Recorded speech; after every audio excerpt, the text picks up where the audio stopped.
High, তোমরা যারা 2027 সালের এসএসসি পরীক্ষার্থী আছো তাদের জন্য কিন্তু একটা গুরুত্বপূর্ণ নির্দেশনা এসেছে এবং সেটি আজকে এই ভিডিওর মাধ্যমে জানাবো। সেটি হচ্ছে শিক্ষামন্ত্রী ডক্টর এহসানুল হক মিলন তিনি তার একটা সংবাদ সম্মেলনে তিনি জানিয়েছেন যে তারা চেষ্টা করছে যে খুব দ্রুত সম্ভব, যত দ্রুত সম্ভব পরীক্ষা যাতে সুন্দরভাবে নেওয়া যায় এবং সেশন জট যেন কমানো যায়। এবং তারই জন্য বলা হয়েছে যে 2027 সালের যে এসএসসি পরীক্ষাটা হবে সেটা হচ্ছে 7 জানুয়ারি থেকে এবং শেষ হবে 6 ফেব্রুয়ারিতে।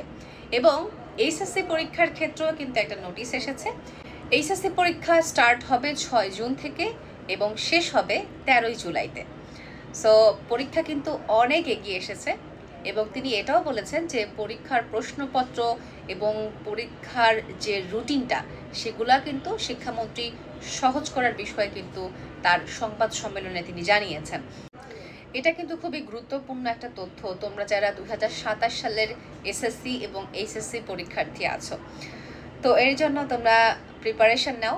এবং তিনি আরও একটা সুখবর দিয়েছেন যে আসলে পরীক্ষার 2 মাসের মধ্যে অ্যাডমিশন টেস্টটা নিয়ে নেওয়া হবে এবং সেশন জটের যে ঝামেলাটা আছে এই সেশন জটের ঝামেলাটা অনেকাংশেই কমিয়ে আনা হবে। সো এটা ভালো একটা উদ্যোগ, এখন দেখা যাক। এবং এরই জন্য তোমরা খুব ভালো করে প্রিপারেশন নাও। সবার জন্য শুভকামনা তোমরা যারা এসএসসি 2027 এবং এইচএসসি 2027 পরীক্ষার্থী আছো।